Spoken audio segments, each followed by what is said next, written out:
بسم الله الرحمن الرحيم. يا أيها النبي لم تحرم ما أحل الله لك تبتغي مرضات أزواجك والله غفور رحيم. قد فرض الله لكم تحلة أيمانكم والله مولاكم وهو العليم الحكيم.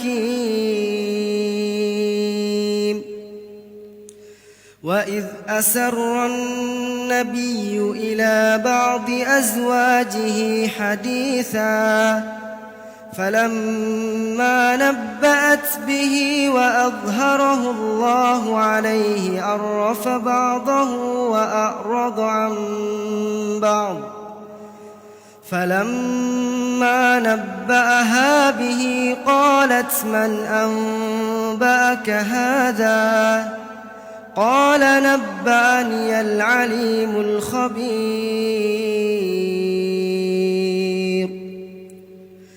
إن تتوبا إلى الله فقد صغت قلوبكما وإن تظاهرا عليه فإن الله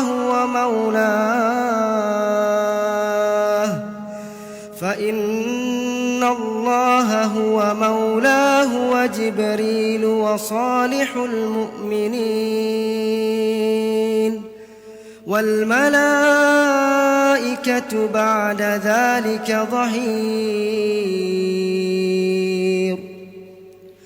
عسى ربه إن طلقكن أن يبدله أزواجا خيرا منكن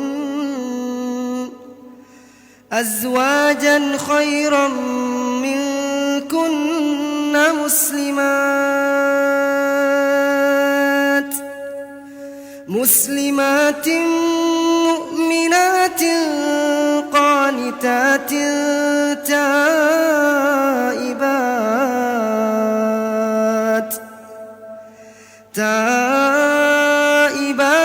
عابدات سائحات